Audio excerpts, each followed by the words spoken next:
Alhamdulillahi rabbil alamin wa bihi nasta'in ala umuri dunya waddin. Wassalatu wassalamu ala asyrafil anbiya wal mursalin Sayyidina Maulana Muhammadin wa ala alihi wa sahbihi ajma'in. Qala al-musannifu rahimahullah wa nafa'ana bi ulumihi fid dharaini amin. Bismillahirrahmanirrahim. Alhamdulillahi rabbil alamin. Wassalatu wassalamu ala asyrafil mursalin Sayyidina wa maulana Muhammadin wa alihi wa sahbihi ajma'in, amma ba'd. Segala puji bagi Allah, penguasa seluruh alam, baik alam manusia, alam malaikat, alamul hayawan, alamul jin, seluruh alam Allah penguasanya, yang maha bijaksana, Al-Hakim.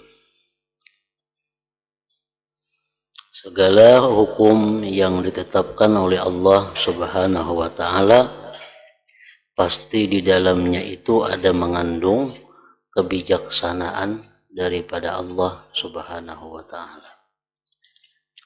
Demikian pula segala perbuatan atau apapun yang diciptakan oleh Allah Subhanahu wa ta'ala itu adalah merupakan satu kebijaksanaan daripada Allah Subhanahu wa ta'ala.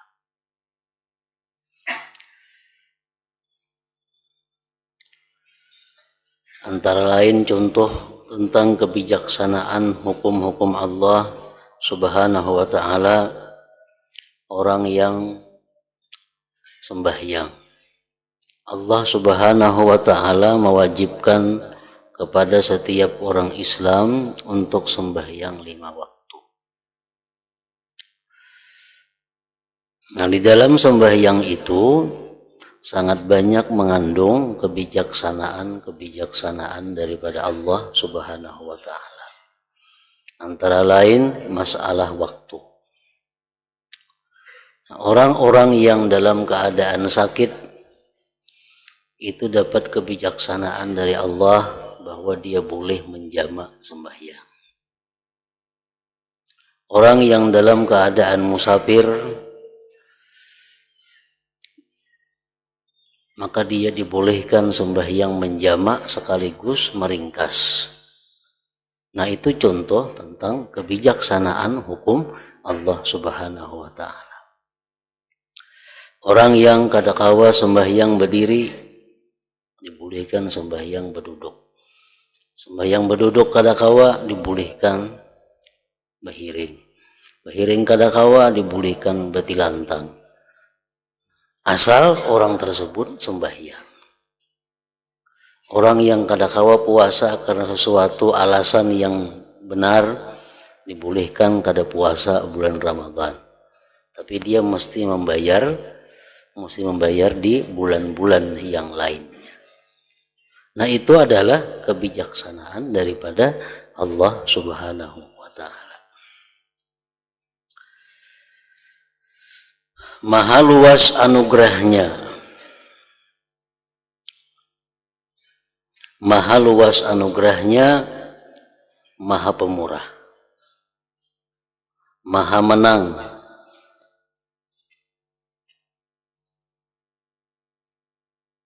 Artinya apa? Allah Subhanahu wa ta'ala itu kadangkala dimusuhi, Allah kadangkala dilawan, karena Allah itu maha menang.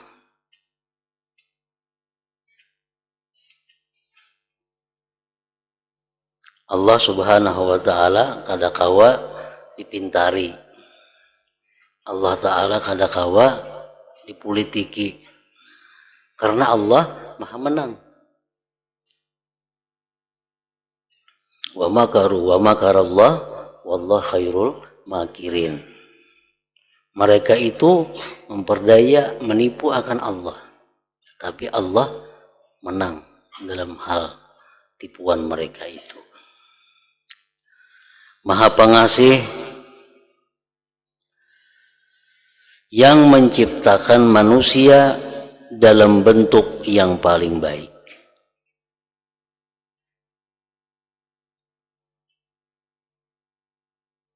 Itu adalah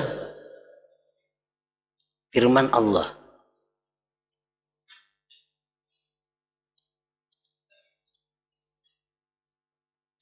Laqad khalaqnal insana fi ahsani taqwim.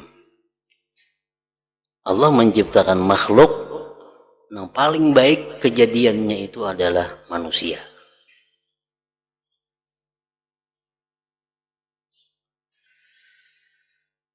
Dan menjadikan langit bumi dengan kekuasaannya, kudratnya, serta mengatur semua urusan di dunia dan akhirat dengan kebijaksanaannya.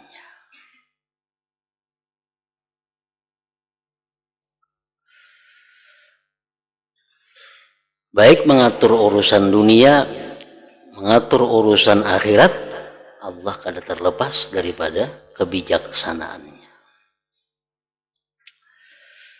Dicontohkan dalam satu riwayat bagaimana kita melihat kebijaksanaan dari Allah Subhanahu wa taala dalam waktu Allah menyidang dua orang manusia.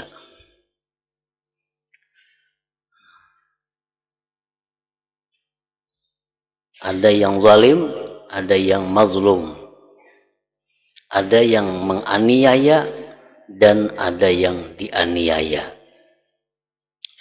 Keduanya disidang oleh Allah Subhanahu wa taala di akhirat kaina. Nah, kemudian orang yang dizalim ini kadang mau melepaskan orang yang menzalimnya. Dia mesti dituntut, mesti dibalas. Sangat keberatan orang yang dizalim ini, andai kata yang menzalim itu masuk surga. Karena dalam dunia dia dizalimi.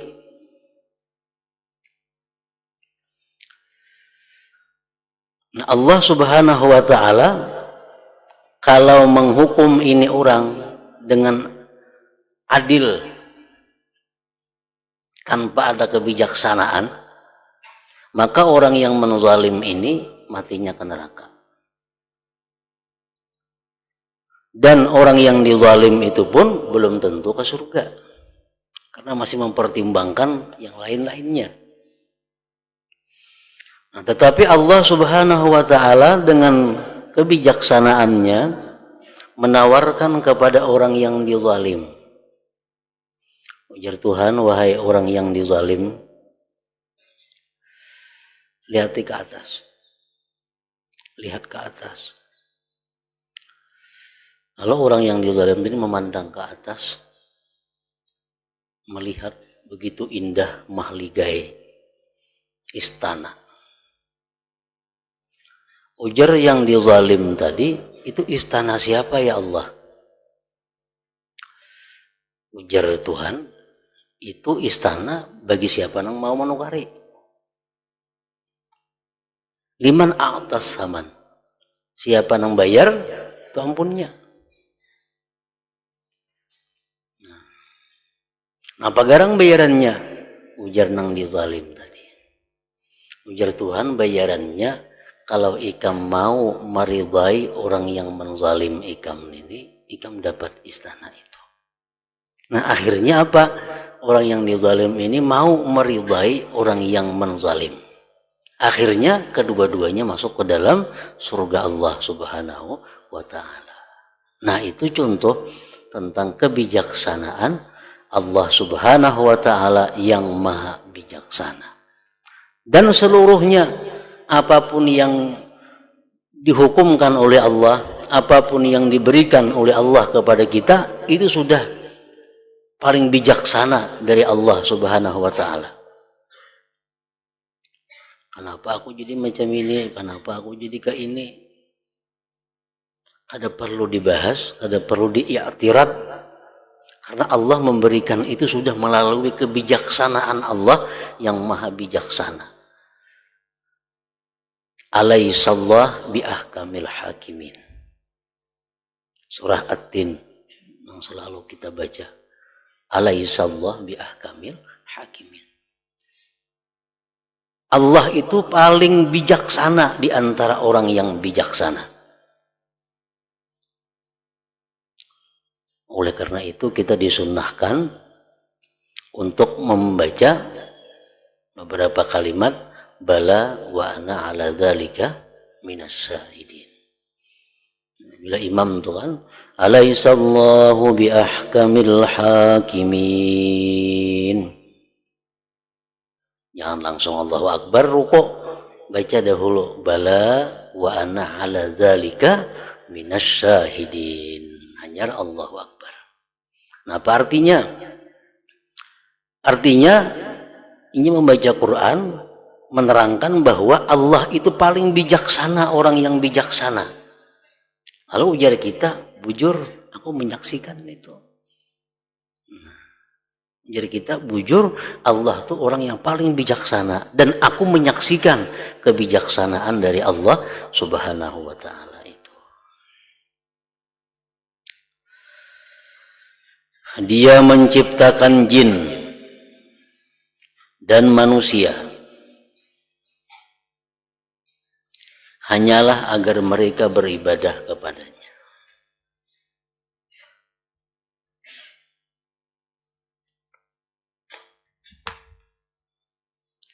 Dia menciptakan jin dan manusia hanyalah agar mereka beribadah kepadanya. Allah menciptakan kita bukan untuk mencari harta. Allah menciptakan manusia bukan mencari kedudukan dalam dunia. Tapi Allah Subhanahu wa ta'ala menciptakan kita ini agar kita beribadah kepada Allah.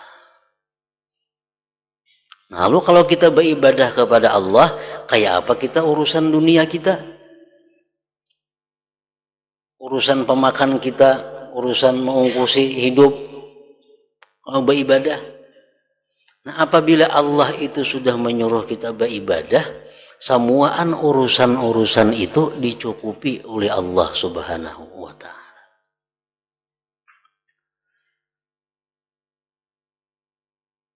Apabila kita hidup ini bujur-bujur sesuai dengan aturan Allah, yaitu hidup itu untuk ibadah, maka urusan dunia itu akan dicukupi oleh Allah. Baik makannya, baik pakainya, baik apa yang diperlukannya, asal untuk ibadah dicukupi oleh Allah. Maulah Allah menyuruh kita beribadah, tapi kadang mencukupi keperluan kita, kadang mau, kadang bijaksana itu orangnya. Jam begawi di rumahku sehari 10 jam, mulai jam 6 sampai jam 4 umpamanya siang. Diberi makan nih kada orang, diberi duit kada, pintar lah kita ngarannya. Nah, Allah maha bijaksana, kada mungkin, mustahil Allah menyuruh kita beribadah itu membiarkan kehidupan kita. Ya, gawiannya mengaji, nuntut ilmu, sembahyang, beribadah, pada tahu urusan dunia. Kayak apa makannya? Kayak belanjanya pasti dicukupi oleh Allah. Nah, tapi bila kita hidup ini menyimpang daripada aturan Allah, Allah tadi mengatakan bahwa manusia itu diciptakan untuk mengabdi kepada Allah. Kita kada, kita mengabdi kepada dunia. Ibadah nomor 2. Bila ada waktu beribadah, bila tidak ada waktu kada. Yang penting hidupnya diurusnya dunia. Nah, lapah orang ini. Ini manusia lapah. Padahal jalan yang nyaman ada baginya untuk mendapatkan dunia itu, yaitu dengan jalan ibadah.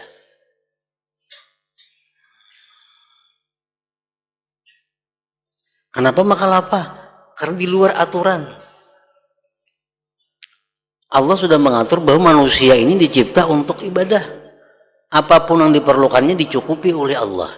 Ada inya kada, inya hidup untuk mencari dunia. Nah, lapar itu. Dan Allah kada menjamin orang yang mencari dunia itu bakal kaya, kada menjamin. Allah kada menjamin orang yang sekolah tinggi pasti dapat kedudukan, kada menjamin.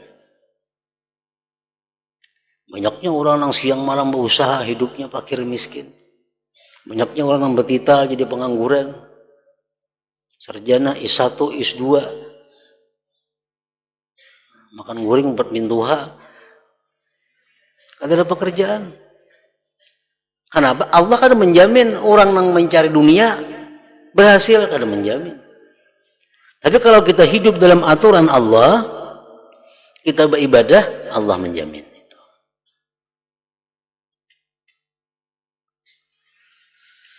Dia menciptakan jin dan manusia hanyalah agar mereka beribadah kepadanya. Karena Allah demikian agung. Karena Allah demikian agung, maka jalan menuju kepadanya adalah jelas. Allah itu maha agung, Allah maha besar, Allah maha kaya, Allah maha segala-galanya. Nah, kalau zat seperti itu, jalan menujunya itu kada sempit. Jalan menujunya itu kada tersembunyi. Maka jalan menuju kepadanya adalah jelas.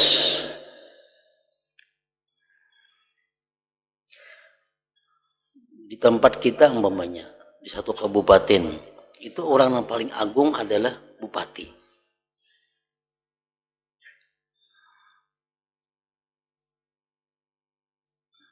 Bupati di situ rumahnya. Jalan menuju ke rumah Sidin jelas. Jalan mana kita tembus, jalan sini, jalan sana. Itu orang besar. Kada tersembunyi. Lain rumah orang yang kada terkenal, mau sasat kita mencari. Ini rumah orang kecil, orang yang kada dikenal orang, dalam gang pulang beandak. Mau kita kasih tuh kamari betakun. Tapi kalau rumah orang besar, itu jalannya jelas, nampak. Tinggal kita aja lagi mau kadanya ke situ. Kalau sasat kada betah sasat nak ke rumah bupati.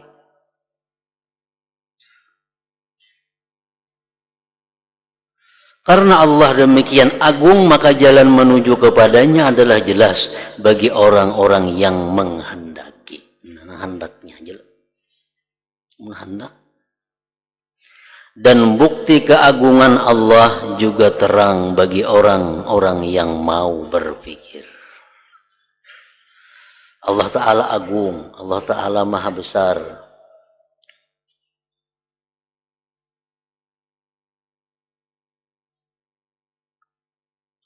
Jelas kebesaran Allah. Tapi bagi mau yang berpikir. Imam Ja'far As-Shadiq ditanya oleh muridnya, wahai Imam, Allah itu seringkali dikatakan maha besar. Maha besar dari apa? Berapa kali kita sehari Allahu Akbar, Allahu Akbar, Allah maha besar. Maha besar dari apa? Apakah maha besar dari malaikat, maha besar daripada aras, maha besar daripada surga, maha besar dari apa?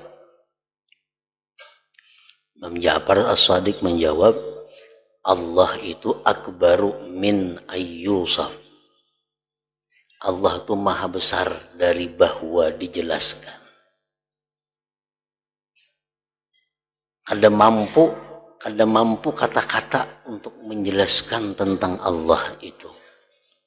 Kada mampu isyarat apapun untuk menunjukkan, untuk merincikan tentang Allah. Nah, itu artinya maha besar. Kehabisan kata-kata kita kada kawa masih menjelaskan Allah tuh kayak apa modelnya, kayak apa zatnya. Jangankan kita Allahnya, Nikmat Allah aja kalau kita menghitung kada cukup. Ujar laut sebagai tintahnya, pohon-pohon sebagai pulpinnya, karing itu kada habis lagi nikmat Allah. Itu hanya nikmatnya. Nah, ampun nikmat lebih lagi. Jadi Allah itu maha besar dari bahwa dijelaskan, disifatkan. Bukan artinya Allah maha besar nang kenal macam itu, kada macam itu artinya.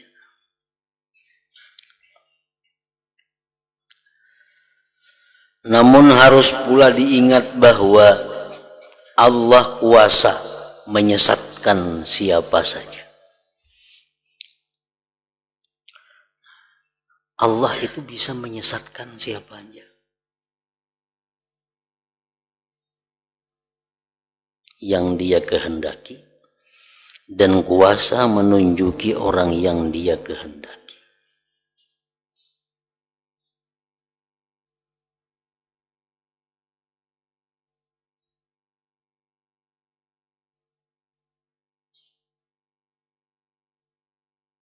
Orang nang kafir, orang yang menentang Allah, satu mat Allah nak memberi hidayah jadi berislam, jadi menuntut ilmu, jadi alim, jadi wali.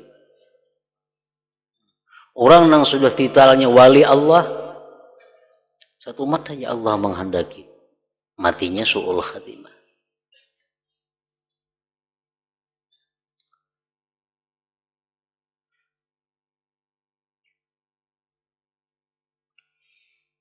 Diceritakan di suatu kampung ada seorang pendeta.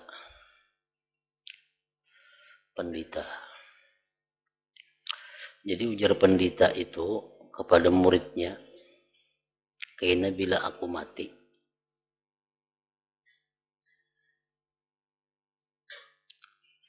maka laksanakan aku secara Islam."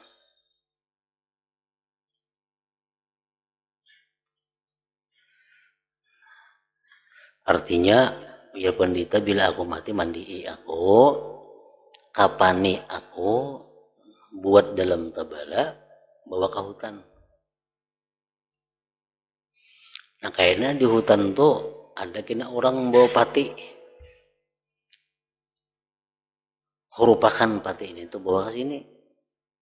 Pati itu dikuburkan secara Kristen, secara Nasrani.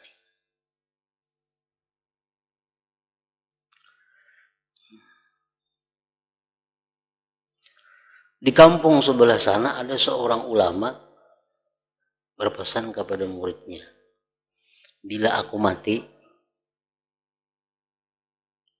jangan dikapan, jangan dimandi, aku buat dalam pati. Kena bawa ke hutan sana. Di situ kena ada pati berhuruf. Nah pati orang tuh bawa ke kampung sini. Nah kuburkan secara Islam." Ringkas cerita, sampai harinya mati si pendeta tadi. Sesuai pesan pendeta, mati dimandii, kapan?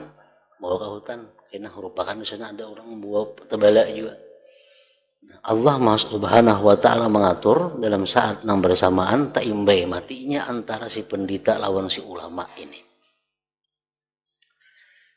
Jadi si pendeta ini mati sesuai pesannya, mandi di kapan, bawa tabalanya sampai ke hutan, kena merupakan tabala yang dibawa orang sana, kuburakan di kubur Kristen situ. Si ulama ini mati. Pasan ulama apa? Aku mati langsung buat dalam pati. Bawa kena ke hutan, merupakan lawan tabala yang sebutingnya, kubur secara Islam. Bawa ke hutan, pas ada orang yang membuat tabala, bahuruf.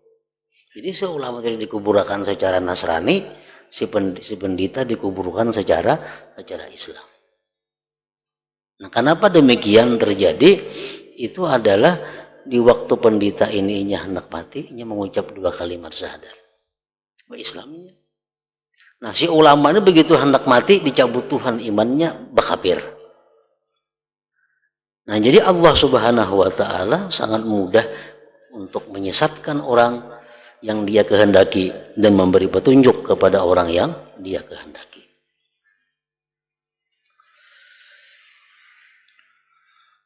Namun harus pula diingat bahwa Allah kuasa menyesatkan siapa saja yang Dia kehendaki dan kuasa menunjuki orang yang Dia kehendaki.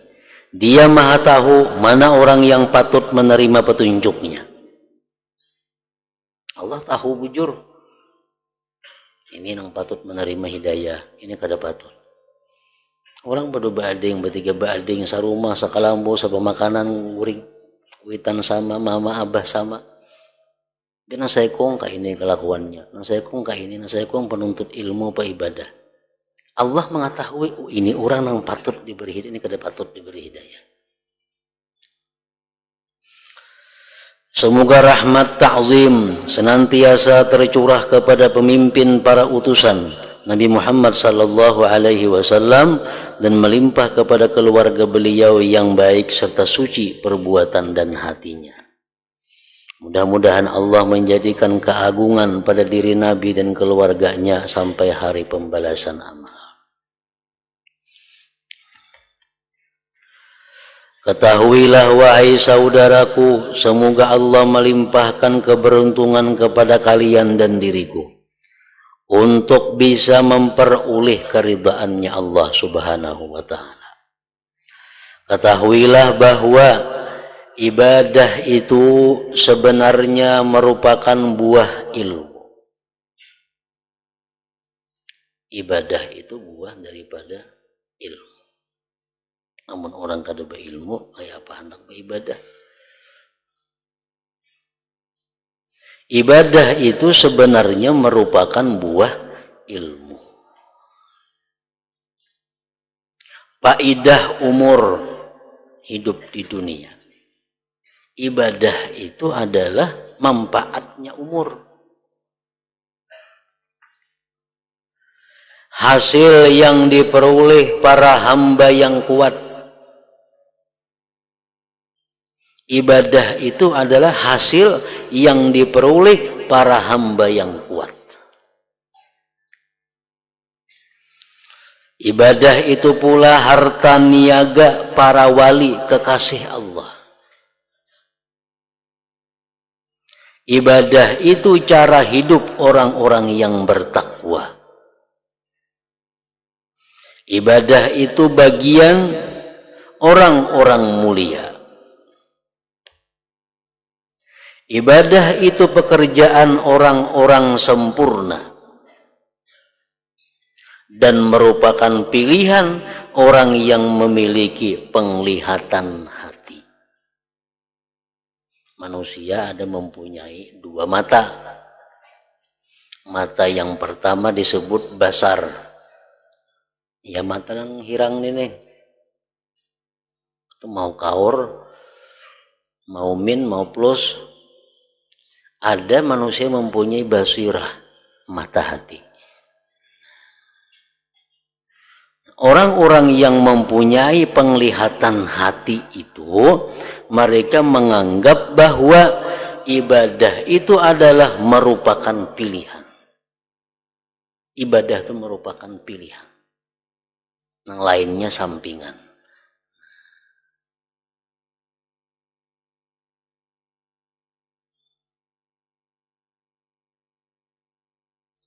Ibadah adalah jalan keberuntungan dan jalan menuju surga.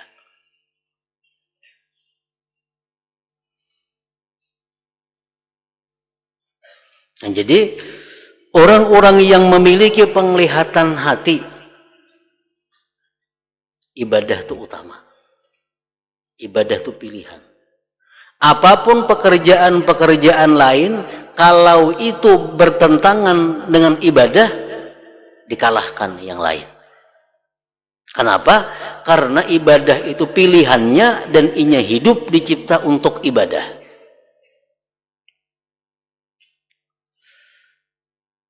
Belajar hidup nang kaya HP. HP ini itu diciptakan untuk alat telekomunikasi berhubungan. Itu gunanya HP. Untuk menghubungi siapa atau menerima panggilan siapa, itu HP. HP diciptakan untuk berhubungan. rahatan kita memutar nang apa aja di HP ini tuh, kalau ada masuk panggilan pagat kisahnya nang pun kita putar nih tuh, bahkan jegam melatih gambar-gambar di HP, melatih gambar, ada panggilan masuk hilang gambar nih tuh, panggilan nang timbul. Kenapa? Karena HP dicipta untuk urusan panggil memanggil, tujuan utamanya itu. Sama SMS kata mengate kerahatan mengate ngatik SMS datang telepon pagat itu timbul ngarang orang termasuk nah ini memanggil si Anu. Kenapa nih tuh? Karena HP itu dicipta untuk urusan itu, yang lain tuh sampingan.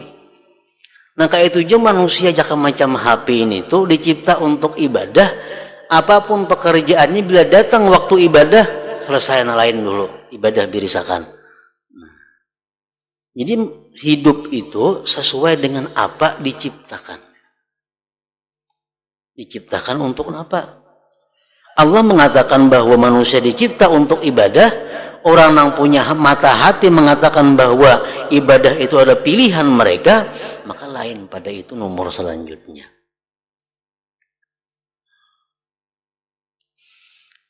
Namun kita rahatan menulis SMS, rahatan memeriksa gambar, ada orang memanggil kita, panggilan telepon, ada masuk panggilan orang, ini HP-nya kada normal ini. Ada normal HP-nya itu buat servis nih tuh. Nanti gambar kamu mutar lagu kah? Ada orang memanggil, panggilan orang kada kau masuk, HP-nya kada baik. Menyalahi aturan. Nah kayak itu aja manusia yang diciptakan untuk ibadah, asik begawi bekerja urusan dunia, datang waktu sembahyang, datang waktu pengajian, kada tahu asik begawi, ini manusia kada baik. Nampak bawa ke servis manusia ini.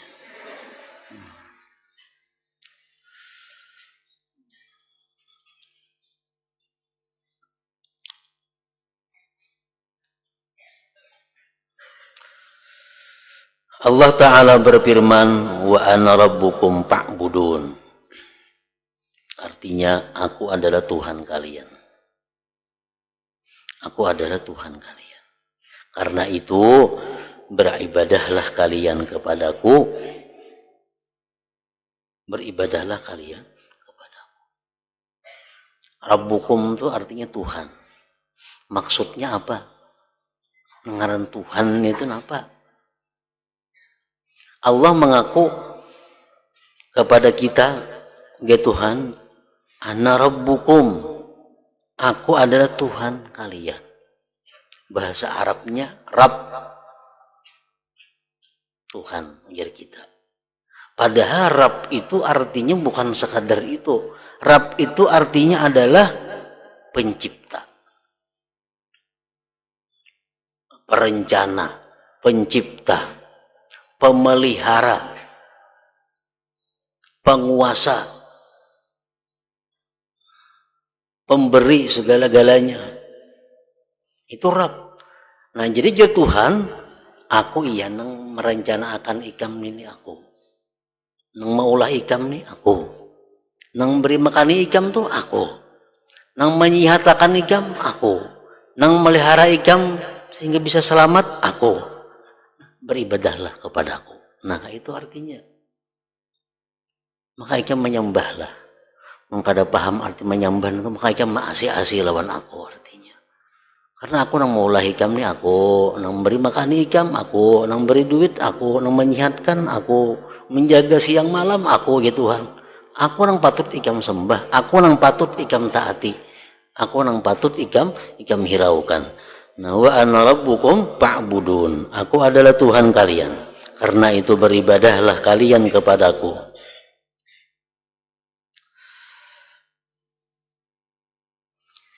Dalam ayat lain Allah Ta'ala berfirman, inna hadza kana lakum jazaa'a wa kana sa'yukum mashkura. Artinya sungguh surga dan kenikmatannya ini diperuntukkan bagi kalian sebagai balasan amal usaha kalian di dunia. Aku ridha dan aku terima.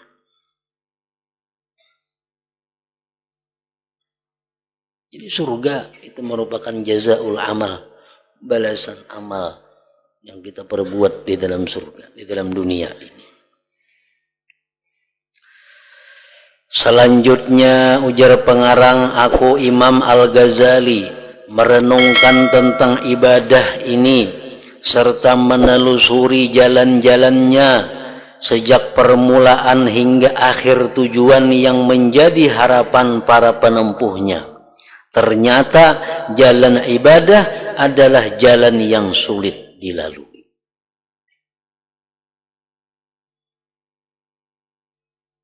Aku di sini sudah meneliti, memperhatikan.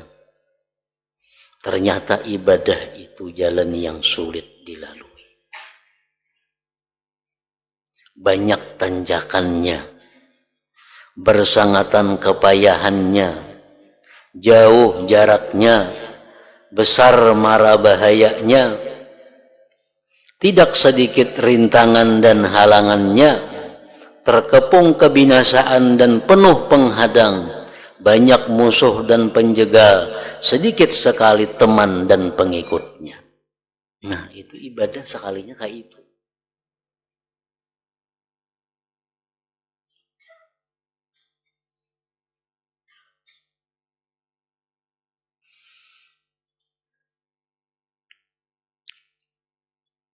Kalau kita hendak bertemu dengan kepala negara, presiden, maka kita ada patuh dengan presiden itu. Tahu ngaran benar, SBY presiden kita. Ada patuh, ada pertemuan kada biasa. Rumahnya tahu di situ. Nah, kita hendak ke rumah sidin, saling ngalihan itu. Berapa rintangan yang dilalui. Salah kita bisa mati di tengah jalan melalui ini, pemeriksaan itu. Nah, antriannya panjang, hanya kau berjumpa. Maka itulah ibadah. Apalagi menuju Allah yang sangat maha besar dari segala yang besar. Nah, tapi ini untuk orang-orang yang kada kenal, yang kada patuh. Amun orang yang sudah akrab lawan presiden yang siang ke malam bahas itu kada berjaga-jagaan lagi, kada ada lapahnya lagi, bahkan rame. Nah, kayak itu juga orang lawan Allah Subhanahu wa taala ini kalau sudah merasa dekat, merasa kenal dengan Allah, kadangnya sulit bang ibadah itu.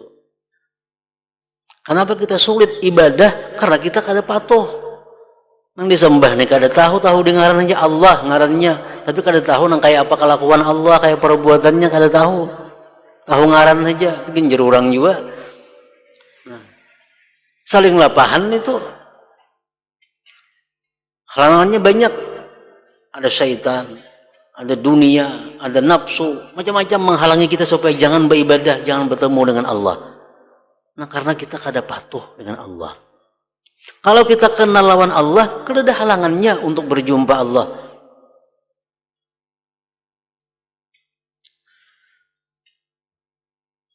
Memang begitulah seharusnya. Sebab ibadah adalah jalan menuju surga. Keadaan demikian sesuai dengan apa yang disabdakan oleh Rasulullah sallallahu alaihi wasallam, ala wa innal jannata huffat bil makari wa innan nara huffat bis syahawat. Artinya ingatlah sesungguhnya surga itu dikelilingi oleh berbagai jalan, berbagai hal yang dibenci. Sedangkan neraka dikelilingi oleh bermacam kesenangan nafsu. Nak masuk neraka paling nyaman, guring aja masuk neraka sudah kita. Kada bahasa bayangan, berpuasaan, guring aja masuk neraka, kada ngalih. Masuk surga kada kawa kayak itu.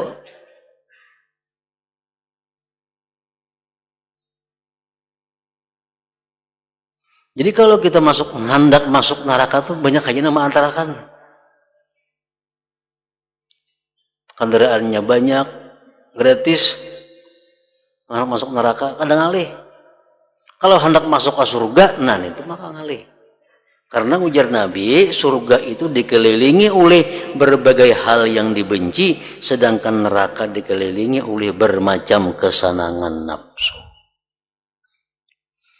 Rasulullah SAW bersabda, ala wa innal jannata haznun dirabwatin ala wa innan nara sahlun bisyahwatin. Artinya ingatlah surga itu bagaikan tanah rumpil di tempat ketinggian, ingatlah neraka itu bagaikan tanah yang lapang di tempat yang rata. Ibaratnya pegunungan tuh, pegunungan ini di bawah sini neraka. Biar sepeda kita habis bensin, itu mengelunyur sud sampai ke neraka situ. Nyamannya jalan ke neraka tuh. Emang kita bisa bijak kada betunjakan kan sampai ke neraka situ. Nah kalau menuju surga kada kawa betunjak kan bisa kada sampai karena andaknya tinggi di tempat ketinggian. Di samping itu pulang manusia demikian lemah. Manusia demikian lemah. Mengetahui lemahnya manusia. Nah, mengetahui lemahnya kita. Jangan guring 3 hari 3 malam, ketahuan tuh lemahnya kita.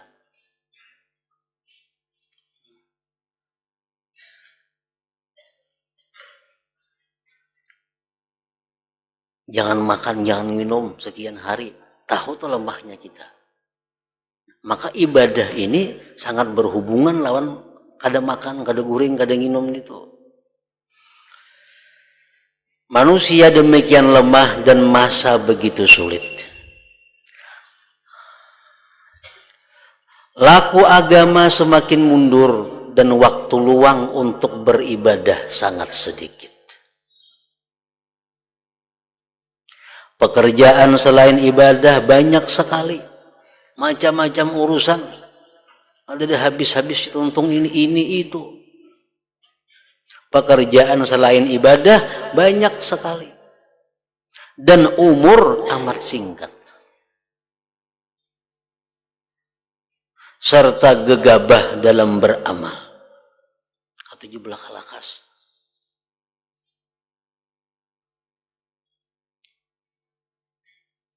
Sedangkan zat maha peneliti Allah sangatlah waspada. Kita katujuh ibadah itu bergasa-gasa. Padahal tukang juri ini orangnya teliti benar. Batas hidup begitu dekat. Tetapi jarak yang mesti ditempuh masih jauh. Yang bekalnya harus berupa taat kepada Allah Subhanahu wa ta'ala. Dan kalau sudah terlanjur liwat, tidak lagi dapat dikembalikan. Kada kawa dirili lagi. Dirila itu kada kawa, diulang kada kawa. Kita liwat sudah, kada sampat lagi. Umpamanya, kita yang maghrib biasa membaca subul munjiat. Kesibukan-kesibukan dunia kada terbaca. Kalau kita mau ulang lagi, kada kawa lagi. Kenapa? Waktu kada mau mundur. Waktu kada mau mundur. Malam isuk kena mbah maghrib. Nah untuk malam isuk juga bacaannya. Kada kawa lagi diisi lawan nangnya kada muat lagi jamnya.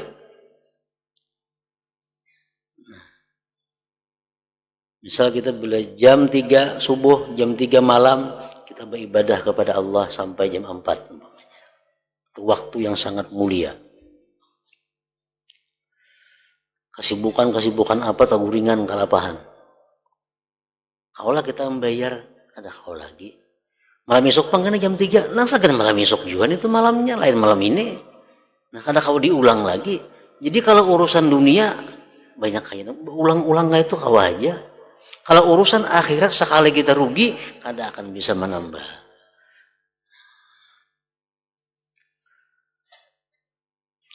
Dan kalau sudah terlanjur lewat, tidak lagi dapat dikembalikan.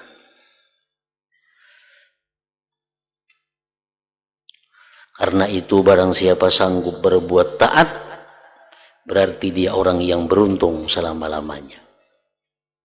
Sebaliknya barang siapa tidak taat, tidak beribadah kepada Allah, niscaya ia merugi bersama orang-orang yang merugi dan celaka bersama orang-orang yang celaka. Nauzubillah min dzalik.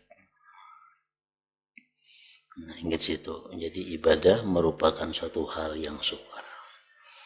Hadratin Nabi sallallahu alaihi wasallam. Al-Fatihah. Iyyaka na'budu wa iyyaka nasta'in. Bismillahirrahmanirrahim. Alhamdulillah rabbil alamin.